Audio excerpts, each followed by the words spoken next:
الحمد لله جيمي مي فينجا أنا ميو أتي خبرتي زو ربي جرا النفيس خبر نوتا برتي زو خنا خيست عران تنا دالمي قدان دالو ديما بيو وان نما قداتين برتي زو جرا بيو وان نبي محمد عليه الصلاة والسلام نما برتي زي دبرين برتي زو جرا بيو خا وان براتي فين برتي زا يعني جنة ربي فين برتي زا بيو ربي سياقولون جابر غي أستاذ غي ما شاء الله بغنا يادتن بغا يامني خيسن دفه يامنا خيسن اللي اوادت يغا دفه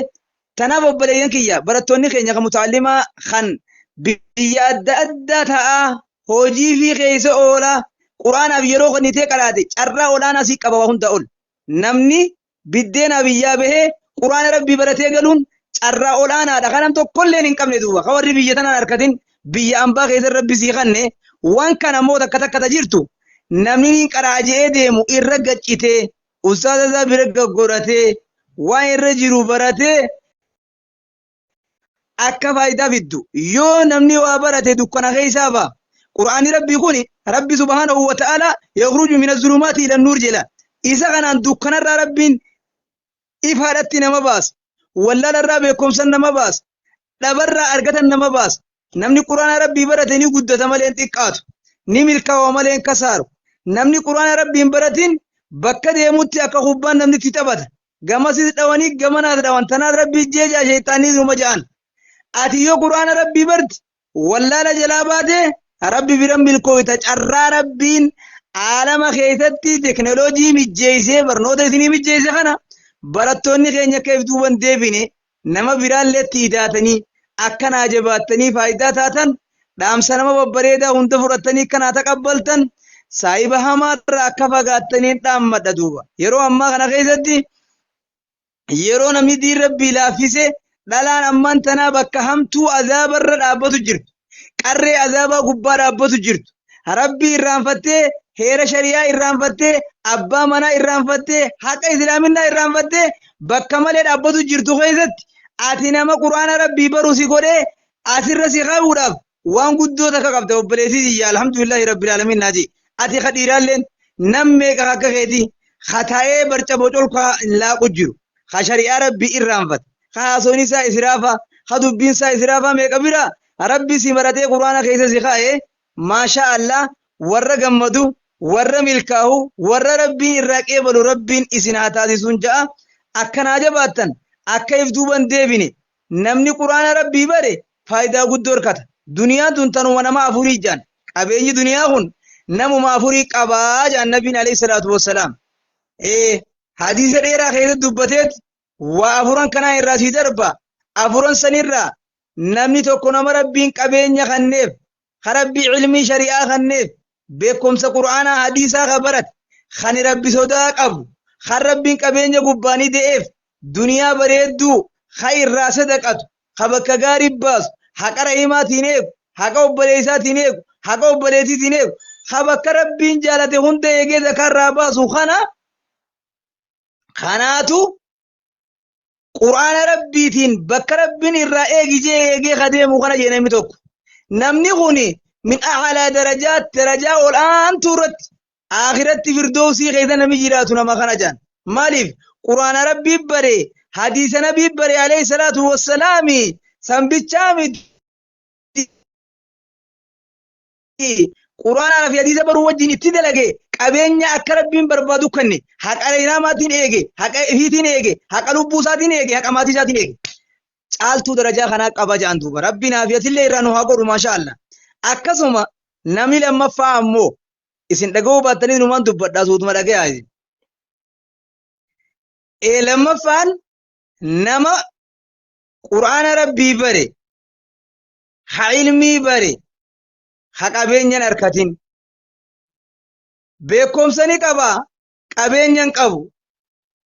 namicha kana laaleet anis silaan qabeenya qabaadhe akkuma abaluu kanattiin irraa sadaqadhee masjidaan jaaree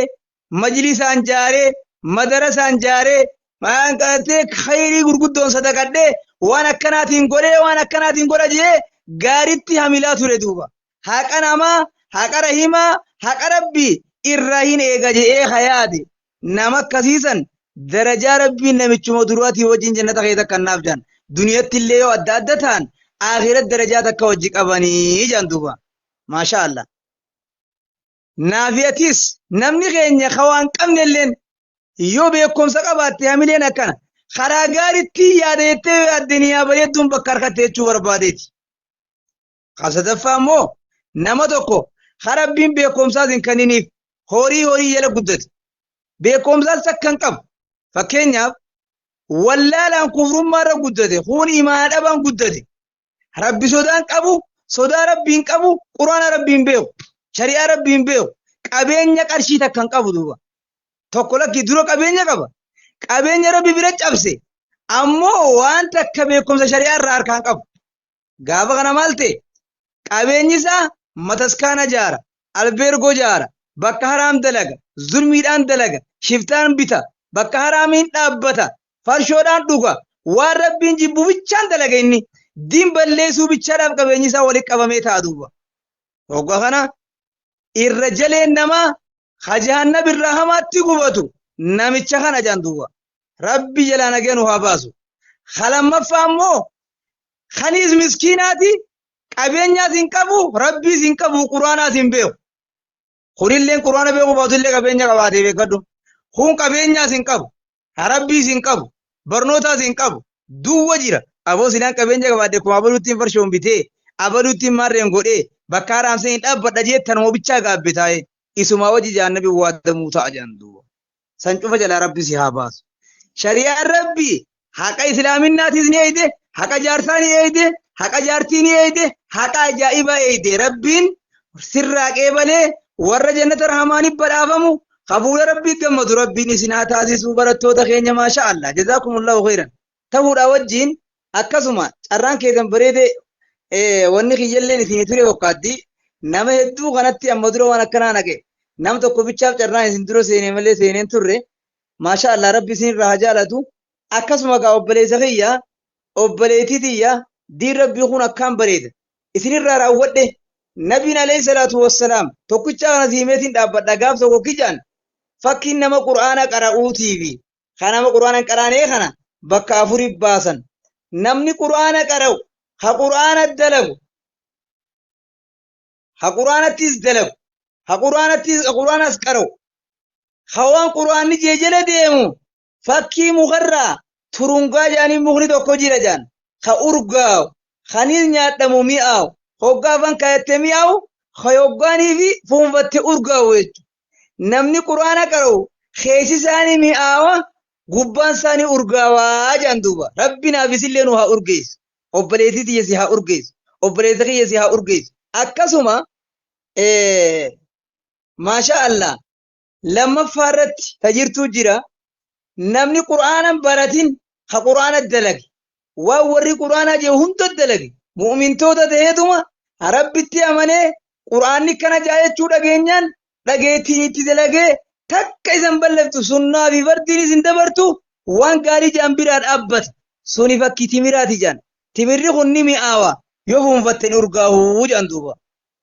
namni quraanni irraa urgaa'u namni urgaa'u sun nama quraana barate dalagaan sun nama mi'eessiti waan itti dalageefi kuni mi'aawe yoo fuunfatten urgaa'u garuu anaafi ati immoo تعرفي بلتي عرفي دابدو ميت يا أبليزي يا أبليزي يد ردوم مجلسة اللي سر راخونا كان أبيك يا أبو تبدي رافته لكن مجرمي فلا سديتهم تكا كوا إيش لكن مجرمي بابا أخي نجرتن نمات والبيبر يا سبحان الله أبو خرب لنا أدري أن كتنا غاري نجرتن أكا جايبة سر رافته أرى دبين كان سيبادي akkasitti maasha Allah halammaffaa akka timiraati timirrini mi'aawa hin urgaa'u maali quraana dalagee malee hin qaraan haqara yommuu ni urgaawee sini mi'aaweeti hanga sadda beekuu qabda ati obboleetiin xiyyata harfii qara'u jirtu obboleetiin xiyya harfii qara'u jiru fixeen se'in quraanni gana si hafe quraana rabbi yoo qaraate ganamuu ati kuma nama rabbii guddaa wajji haa ta'u jirtuuti ni mi'ooyitta ni urgooyitta jaartilleen akkanuma nama jaalata nama quraana rabbii qara'u goota kallee irra urgoyti jaartilleen akkanuma jaalatti muuma quraana rabbii qara'ullee rabbiin irra qeebalachuuf hin jaabeekkat ammoo نما قرآن ربي قرأت دلين جان نبينا عليه الصلاة والسلام فكي سايثني موجي رهانا جاني مغني تقجيرا خيوقف فتن ارقاو خوقا لم فتن حتاو يو لم فتني حتى وجان يو فهم فتني ارقا وجان بيجتين يعني جرا قد تلالا بيغو باتن سلايثني في ارقا يابو نافان رفتين تاو دبنتني ربو ما نافيتي مغا ارقاو خدان تمن حتاو مال ترى ارقاو انان ظاهرا قرآن قرأ itti dalaguudha buusanii fi hadhaa'e jechuudha. Quraanni qara'uun gubbaa urgaaweetuma keessa hadheesse gaditti azaabaaf ta'a beekadhu munaafiqa ta'e dubbini. Yoo itti dalaguu baatte rabbi sin dhiisu. Anaaf yootis warra quraana rabbi dalagu karraa gammadu kan rabbiin itti gammadu rabbiin waa taa'isu maasha Allah. Asumaan akkasitti dhumarratti namni quraanaas hin qara'in hattiis hin dalagin jaarsi eega dhalatee karma jaarsoome furrii afaaniin xuuxaatuma buuqii gama gamanaan baasaa deemu sun bu'aa ellam jaarsuma uduwatee salaatu sana darajaa guddoo qaba rabbi biratti ka uduwan qabne hakkarmatti bakka taa'utti udaanee fincaanuu san fitina qaba namni kasii sun fakkiinsa akkami jennaan katakkaan salaatin ha quraana rabbiin qara'in hattiin dalagin akka mukarraa harri googee jedhanii jiree mukni tokko lafarra saara yoo fuunfattee shurufkaa takkan qaba foolii takkan qaba yoo afaan kaayatte hadhaansaa si ciranuma wanumaan siyaasaa garaaba silaa dhuyde waan ajaa'ibaa fakkaatu. Fakkiin nama quraana qaraane kana jaanii anaaf ati immoo warra quraana rabbi qara'ee itti dalagee milkaa'ee rabbiin waa godhu maasha Allah hanganaan dubbadha je'eetii miti isinirra dheeradheetiin jira barattoonni keenya barattoota diin barattoota milkii anaaf isinillee waliin beeynu barsiisaan keessanillee diles waa waliin beeynu maasha Allah hundi keessan barattoota islaamaati barsiisaan yaadatee na